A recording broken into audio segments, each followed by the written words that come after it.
प्रधानमंत्री नरेंद्र मोदी ने पारदर्शी स्थानीय निकाय चुनाव कराने के लिए जम्मू कश्मीर की सराहना की।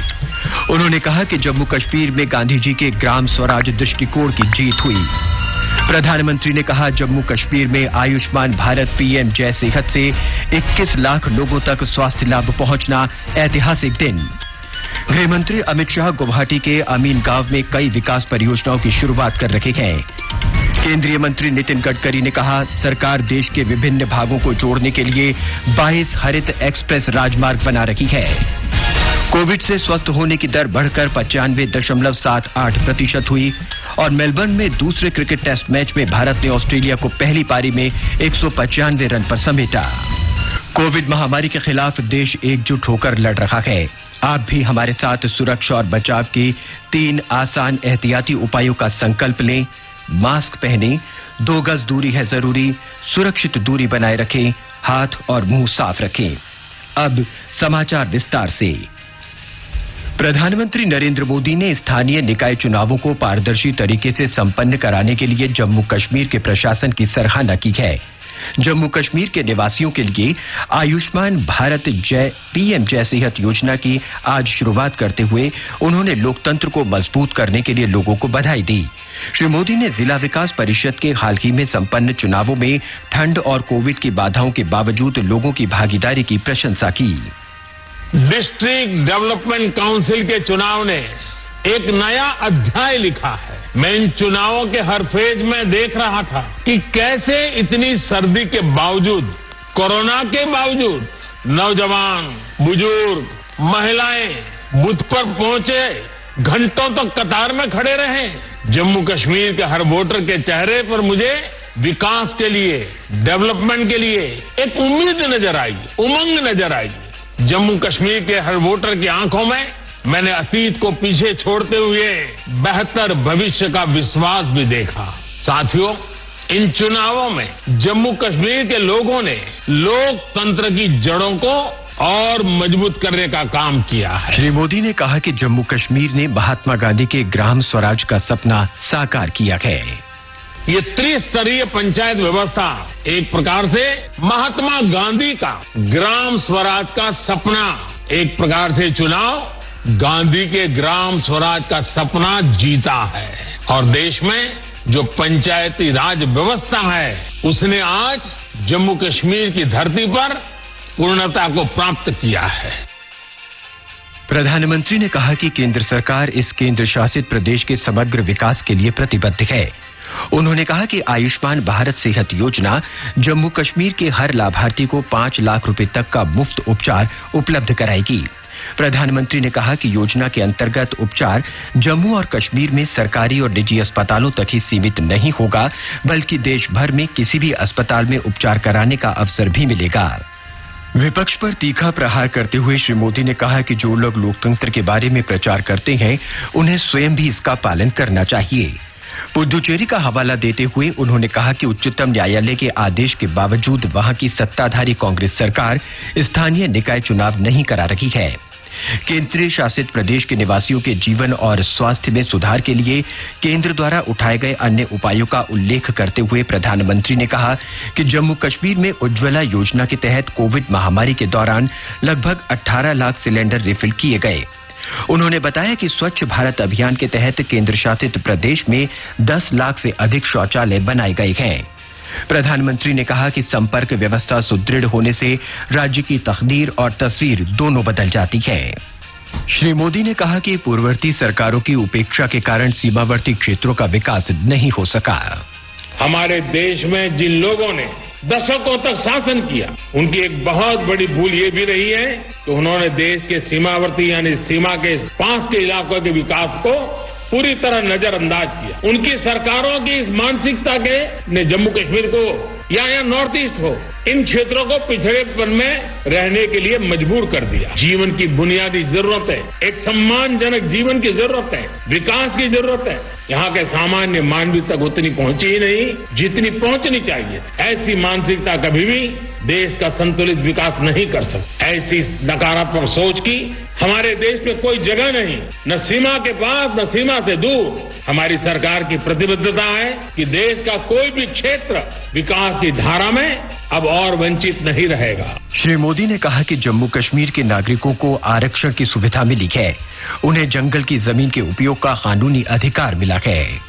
हमारी सरकार के फैसलों के बाद पहली बार जम्मू कश्मीर के गरीब सामान्य वर्ग को आरक्षण का लाभ मिला है। पहली बार पहाड़ी लोगों को आरक्षण का लाभ मिला है। अंतर्राष्ट्रीय सीमा पर रहने वालों को भी 4% आरक्षण का लाभ हमारी सरकार ने दिया है। फॉरेस्ट एक्ट लागू होने से भी लोगों को नए अधिकार मिले हैं। इसे गुर्जर, बकरवाल, अनुसूचित जनजातियां और पारंपरिक रूप से जंगलों के आसपास रहने वालों को जंगल की जमीन के इस्तेमाल का कानूनी अधिकार मिला है। अब किसी के साथ भी भेदभाव की गुंजाइश नहीं है। जम्मू कश्मीर में दशकों से रह रहे साथियों को डोमिसाइल सर्टिफिकेट भी दिए जा रहे हैं। यही तो है सबका साथ, सबका विकास, सबका विश्वास। इससे पहले गृह मंत्री अमित शाह ने वर्चुअल माध्यम से इस योजना की शुरुआत को क्रांतिकारी पहल बताया। जम्मू कश्मीर के लिए एक बड़ा महत्वपूर्ण और शुभ दिन है, क्योंकि आज एक ऐसी शुरुआत होने जा रही है जो जम्मू कश्मीर के छोटे से छोटे नागरिक के पास की चिंता करने जा रही है। सेहत की शुरुआत प्रधानमंत्री जी के हाथों से और ऐसे समय पर हो रही है। हम सभी जानते हैं कि कल श्रद्धेय अटल जी का जन्म जयंती थी और एक सुशासन सप्ताह केंद्र सरकार मना रही है। अटल जी का कश्मीर के लिए और कश्मीरियों का अटल जी के लिए एक विशेष लगाव रहा था। जम्मू कश्मीर के उपराज्यपाल मनोज सिन्हा ने कहा कि इस योजना से केंद्र शासित प्रदेश के प्रत्येक नागरिक को स्वास्थ्य सुविधा मिलेगी। आज मुझे बताते हुए प्रसन्नता है कि पूरे देश में जम्मू कश्मीर प्रधानमंत्री ग्राम सड़क योजना के अंतर्गत पहला स्थान प्राप्त किया है। स्वास्थ्य विभाग में भी कई स्तरों पर जो आज इंडिकेटर्स हैं उनमें जम्मू कश्मीर ने काफी सुधार किया है। जब आपने पिछली बैठक में निर्देश दिया था कि कोविड की वैक्सीनेशन की तैयारी करनी चाहिए, मैं आपको बताना चाहता हूं कि पूरी मुकम्मल तैयारी हम सब ने की है और जब भी वो मिलेगा तो मैं समझता हूं बहुत कम समय में जो लोग चिन्हित होंगे उन्हें वैक्सीन उपलब्ध कराने में हम सफलता प्राप्त कर सकेंगे। प्रधानमंत्री नरेंद्र मोदी ने कल वर्चुअल माध्यम से प्रधानमंत्री किसान सम्मान निधि की एक और किस्त जारी की। उन्होंने बटन दबाकर 9 करोड़ से अधिक किसानों के बैंक खातों में 18,000 करोड़ रुपए की राशि अंतरित की। इस अवसर पर प्रधानमंत्री ने 6 राज्यों के लाभार्थी किसानों से बातचीत भी की। किसानों ने कहा कि उन्हें प्रधानमंत्री किसान सम्मान निधि के अंतर्गत मिले भुगतान से उत्पादन बढ़ाने में मदद मिली है। एक किसान का कहना था कि वो अब अपनी उपज कृषि मंडियों से बाहर बेच सकता है और अधिक कीमत ले सकता है। श्री मोदी ने कहा कि प्रधानमंत्री किसान सम्मान निधि योजना का लाभ सीधे किसानों के खातों में पहुंच रहा है। जब से ये योजना शुरू हुई है तब से 1,10,000 करोड़ रुपए से ज्यादा किसानों के खाते में पहुंच चुके हैं और यही तो गुड गवर्नेंस है। 18,000 करोड़ से ज्यादा रुपये पल भर में, कुछ ही पल में सीधे किसानों के बैंक खातों में जमा हो गए। कोई कमीशन नहीं, कोई कट नहीं, कोई हेरा फेरी नहीं। टेक्नोलॉजी का इस्तेमाल करते हुए पीएम किसान सम्मान योजना में ये सुनिश्चित किया गया है कि लीकेज न हो। राज्य सरकारों के माध्यम से किसानों का ऑनलाइन रजिस्ट्रेशन होने के बाद, उनके आधार नंबर और बैंक खातों का वेरिफिकेशन होने के बाद इस व्यवस्था का निर्माण हुआ है। प्रधानमंत्री ने कहा कि कुछ राजनीतिक दल नए कृषि कानूनों का विरोध करके अपना राजनीतिक एजेंडा आगे बढ़ा रहे हैं। प्रधानमंत्री ने ये भी कहा कि कुछ लोग अफवाहें और झूठी बातें फैला रहे हैं कि अगर किसानों ने अनुबंध पर खेती की तो उनकी जमीन छीन ली जाएगी। केंद्रीय गृह मंत्री अमित शाह ने आज असम में गुवाहाटी के अमीनगांव में एक कार्यक्रम में कई विकास परियोजनाओं का शुभारंभ किया। वो गुवाहाटी में दूसरे मेडिकल कॉलेज की स्थापना कार्यक्रम में मुख्य अतिथि थे। वो असोम दर्शम योजना के अंतर्गत नामघरों को वित्तीय मदद प्रदान की और मातृद्रव के विकास और सौंदर्यीकरण योजना की आधारशिला रखी। इसी कार्यक्रम में श्री शाह ने 9 विधि महाविद्यालयों के कामकाज की शुरुआत की। मुख्यमंत्री सर्बानंद सोनोवाल और उनके मंत्रिमंडल के सहयोगियों ने इस कार्यक्रम में भाग लिया। गृह मंत्री एक सभा को भी संबोधित करेंगे। वो राज्य भाजपा नेतृत्व के साथ बैठक भी करेंगे। सड़क परिवहन और राजमार्ग तथा सूक्ष्म लघु और मध्यम उद्यम मंत्री नितिन गडकरी ने कहा कि उनका मंत्रालय देश के विभिन्न भागों को जोड़ने के लिए 22 हरित एक्सप्रेस राजमार्ग बना रहा है। श्री गडकरी ने विश्व में भारत को पहले नंबर की वैश्विक अर्थव्यवस्था बनाने के प्रधानमंत्री नरेंद्र मोदी के आत्मनिर्भर भारत के सपने के बारे में भी बताया। श्री गडकरी ने कहा कि वे कई सूक्ष्म, लघु और मध्यम उद्यमों को फिर से व्यवस्थित कर रहे हैं। राजस्थान वित्त मंत्रालय की सुगमता से व्यापार सुविधा को सफलता के साथ अपनाने वाला देश का छठा राज्य बन गया है। राज्य अब खुले बाजार से उधार के माध्यम से 2,731 करोड़ रुपए के अतिरिक्त वित्तीय संसाधन जुटाने के योग्य हो गया है। राजस्थान के अलावा 5 अन्य राज्यों आंध्र प्रदेश, कर्नाटक, मध्य प्रदेश, तमिलनाडु और तेलंगाना ने पहले ही ये उपलब्धि हासिल कर ली है। इन 6 राज्यों को 19,459 करोड़ रुपए की अतिरिक्त धनराशि उधार लेने की अनुमति दी गई है। केंद्र सरकार ने इस साल मई में राज्यों को दी जाने वाली अतिरिक्त उधार अनुमतियों को सुगमता से व्यापार कार्यक्रम के कार्यान्वयन के साथ जोड़ने का फैसला किया था। राज्यों की उधार सीमा को उनके सकल राज्य घरेलू उत्पाद के 2% तक बढ़ाया गया था। राज्यों को इस अतिरिक्त धनराशि का आधा हिस्सा नागरिक केंद्रित सुधारों पर खर्च करना होगा। इन सुधारों में एक देश एक राशन कार्ड प्रणाली का कार्यान्वयन, सुगमता से व्यापार, शहरी स्थानीय निकाय सुधार और विद्युत क्षेत्र में सुधार शामिल हैं। अब तक 10 राज्यों ने एक देश एक राशन कार्ड प्रणाली को लागू किया है। 6 राज्यों ने सुगमता से व्यापार संबंधी सुधार और 2 राज्यों ने स्थानीय निकाय सुधार किए हैं। अरुणाचल प्रदेश में पंचायत और 2 नगर निगम निकाय चुनावों के वोटों की गिनती जारी है। पासीघाट नगर निगम परिषद के चुनाव में कुल 8 में से 4 वार्डों में भाजपा ने जीत हासिल की। विपक्षी कांग्रेस ने बाकी 2 सीटें जीती। ईटानगर निगम परिषद में कुल 20 में से 15 वार्डों के लिए हुए मतदान में जनता दल यूनाइटेड ने 4 वार्डों में जीत दर्ज की। शेष 11 सीटों के लिए मतगणना जारी है। जनता दल यूनाइटेड की राष्ट्रीय कार्यकारिणी की 2 दिन की बैठक आज पटना में बुलाई गई है। बिहार विधानसभा चुनाव के बाद पार्टी की ये पहली बैठक है। पार्टी अध्यक्ष नीतीश कुमार बैठक की अध्यक्षता करेंगे। बैठक में पार्टी बिहार विधानसभा चुनाव में अपने प्रदर्शन की समीक्षा करेगी। पार्टी के वरिष्ठ नेता अगले वर्ष होने वाले असम और बंगाल विधानसभा चुनाव के लिए पार्टी की रणनीति पर चर्चा करेंगे। देश में कोविड से स्वस्थ होने की दर बढ़कर 95.78% हो गई है। स्वास्थ्य मंत्रालय के अधिकारी ने कहा कि पिछले 24 घंटों के दौरान 22,200 मरीज स्वस्थ हुए। अब तक 97,40,000 से अधिक मरीज स्वस्थ हुए हैं। पिछले 24 घंटे के दौरान 22,200 लोगों में संक्रमण की पुष्टि हुई। संक्रमित लोगों की कुल संख्या 1,01,69,000 से अधिक हो गई है। पिछले 24 घंटे के दौरान संक्रमण से 251 लोगों की मौत हुई है।